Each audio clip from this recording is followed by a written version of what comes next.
Question number 2, एक शंकु के छीना की तिर्यक ऊंचाई कितना है? 14 सेंटीमीटर। छीना की तिर्यक ऊंचाई 14 नहीं जी।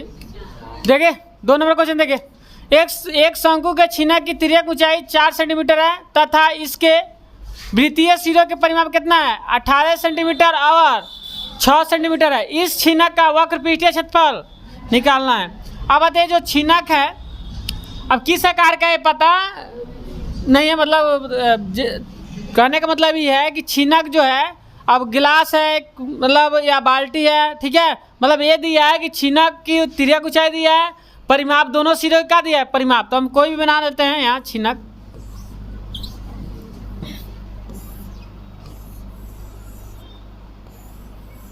ठीक है, या आप ऐसे भी बना सकते हैं, ऐसे भी बना सकते हैं, ठीक है, ये भी चित्र बना सकते हैं, कोई दिक्कत नहीं है। ठीक है, गिलास उलाट भी सकते हैं ऐसे छीनक को। अब इसके तिर्यक ऊंचाई देखिए, ये वाला जो ये क्या होगा जी? त्रिज्या होगा, ये वाला क्या होगा? ऊंचाई।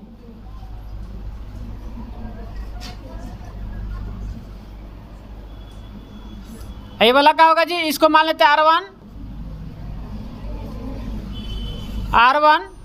और इसको R2, ये क्या होगा? H होगा, ये क्या हो जाएगा? L। अब बताइए तिर्यक ऊंचाई कितना दिया है जी? 4 सेंटीमीटर। कितना सेंटीमीटर? 4। अब बताइए इस दोनों मतलब दोनों वृत्तीय परिधि, ये वृत्ताकार होता है, ऊपर ला नीचे वाला भी क्या होता है? वृत्ताकार होता है। दोनों का परिधि दे दिए, क्या किया है? दोनों के परिधि दिया है, बोलिए। तो हम देखिए क्या करेंगे यहाँ, हाल देखिए कैसे करते हैं। बड़े सिरे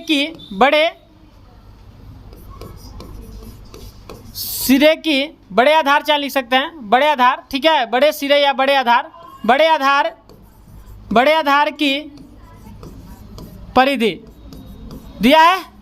बड़े आधार की परिधि कितना दिया है जी? परिधि कितना दिया है? 18 सेंटीमीटर दिया है। बड़े आधार की परिधि मान लेते कितना? 18 सेंटीमीटर। अब ये परिधि का होता है 2 पाई r होता है, बराबर 18 सेंटीमीटर होगा। 2 पाई का मान अगुड़े 22/7 अगुड़े, यहाँ देखिए बड़े परिधि बड़े आधार की हम मानते हैं, बड़े आधार का है R2 माने है ना जी, तो R2 रहेगा बराबर 18 सेंटीमीटर होगा। क्या हो जाएगी? 44/7 गुड़े R2, ठीक है, R2 बराबर 18 सेंटीमीटर। अब बताइए R2 लेंगे तो 18 बटा क्या जाएगा नीचे? 44/7, ऐसा होगा कितना सेंटीमीटर। अब इसको पलट देंगे तो R2 बराबर क्या होगा जी? 18/44 गुड़े 7, यही ना होगा, बोलिए। अब बताइए कट जाएगा 22 दूना और 9 दूना 18, तो R2 कितना आ जाएगा जी?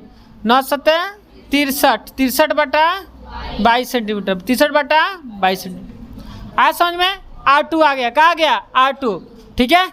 अब देखिए क्या निकालेंगे जी? अब ये तो लिख लिए, ये तो सूत्र है ना जी, ये हो गया।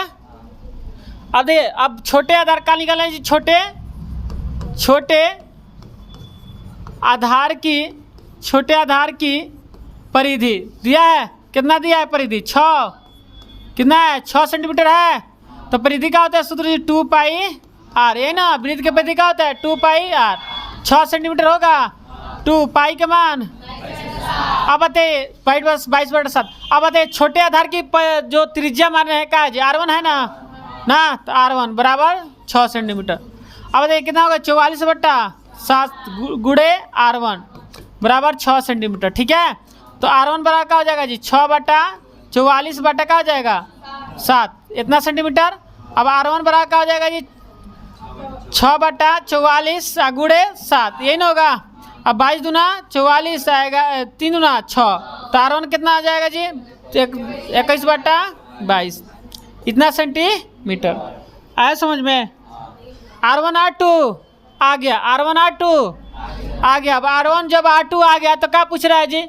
छीनक का वक्रपीठीय क्षेत्रफल ना, तो छीनक का शंकु छीनक का वक्रपीठीय क्षेत्रफल क्या होता है? पाई L into R1 plus R2, यही ना होता है सूत्र, बोलिए। तो यहाँ निकाल दें, यहाँ साइड में छिनक का वक्र पृष्ठीय क्षेत्रफल। छिनक का वक्र पृष्ठीय क्षेत्रफल क्या होगा जी? पाई L into R1 plus R2, यही ना। अब देखिए पाई का मान 22 बटा L कितना है जी? L दिया है ना जी 4 सेंटीमीटर। L कितना है? 4 सेंटीमीटर है। R1 कितना है? 21 हाँ 21 बटा 22, यही ना सेंटीमीटर। आप प्लस R2 63 बटा 22 सेंटीमीटर, यही ना। बोलिए तो क्या होगा जी? 22 में 4 से गुणा क्या होगा? 88 बटा 7 होगा सेंटीमीटर। अब ये दोनों का एलसीएम कितना होगा जी? 22 होगा, तो 21 सेंटीमीटर होगा। अब प्लस 22 से 22 तक 63 सेंटीमीटर होगा। आ रहा समझ में? 88 बटा क्या हो जाएगा जी? 7 CM गुड़े। अब जोड़ देंगे कितना होगा जी? 4 8 84 बटा 22 सेंटीमीटर होगा। बोलिए नहीं आ रहा समझ में? आ रहा है?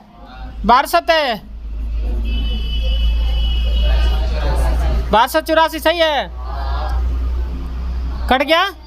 आप देखिए यहाँ 22 से कट जाएगा 4 मर्त में, तो बताइए 12 चौका क्या होगा? 48 CM है तो CM स्क्वायर। क्षेत्रफल आ गया 48 CM स्क्वायर। आया आंसर? आया है कि नहीं? तो पहले हम क्या लिखेंगे? देखिए यहाँ पहले तो ये लिखेंगे, चित्र बना लेंगे। पहले ये लिख के चित्र बना लेंगे, उसके बाद यह लिखेंगे और उसके नीचे यह वाला लिखेंगे। बात समझे? साइड में नहीं लिखते हैं हम, लिखे साइड में, आप लोग मत लिखिएगा, नीचे लिखते जाएंगे। बात समझ में आया? चलिए लिखिए।